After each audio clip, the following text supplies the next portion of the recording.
नमस्कार। आज का हमारा टॉपिक है ओरिजिन ऑफ सोशोलॉजी, समाजशास्त्र का उद्भव। ये बीए पार्ट फर्स्ट ईयर का first paper introduction to sociology के अंतर्गत इस टॉपिक को हम आपको बताने जा रहे हैं, क्योंकि जब विद्यार्थी पहली बार समाजशास्त्र विषय का अध्ययन करता है तो उसको सबसे पहले ये जानने की जिज्ञासा होती है कि समाजशास्त्र के जनक कौन हैं, समाजशास्त्र विषय की उत्पत्ति कैसे हुई, किसने की, कब की। तो इन प्रश्नों का जवाब देने के लिए सबसे पहले हम समाजशास्त्र का और विकास अर्थात ओरिजिन ऑफ सोशोलॉजी के टॉपिक के बारे में बताते हैं।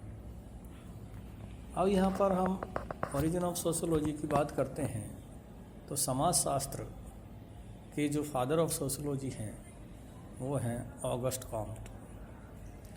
ऑगस्ट कॉम्ट ही एक ऐसे महान विचारक हुए जिन्होंने समाजशास्त्र विषय की स्थापना की।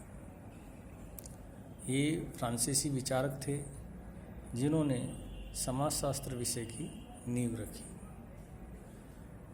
अब क्वेश्चन ये उठता है कि समाजशास्त्र विषय की नींव कब रखी गई। तो यहाँ पर जब देखा गया और समाजशास्त्र में जो हमने पाया गया उसमें बताया गया है कि 1838 में समाजशास्त्र विषय की स्थापना हुई। यहाँ पर जब बात ये आती है कि समाजशास्त्र विषय जो शब्द है इसकी रचना कैसे हुई, तो यहाँ पर सबसे पहले समाजशास्त्र विषय की जो रचना है वो दो शब्दों से मिलकर बनी। उसमें पहला शब्द था सोशियस और दूसरा शब्द था लॉग्स। सोशियस और लॉग्स ये दो शब्द कहाँ से इन शब्दों की उत्पत्ति हुई, ये देखने पर ज्ञात होता है कि दोनों शब्द ही बाहर से लिए गए हैं। जो पहला शब्द है सोशियस वो लैटिन भाषा का है और दूसरा जो लॉग्स है वो ग्रीक भाषा का है। और दोनों शब्दों का जो अर्थ है या दोनों शब्दों को मिला के ही समाजशास्त्र विषय बना।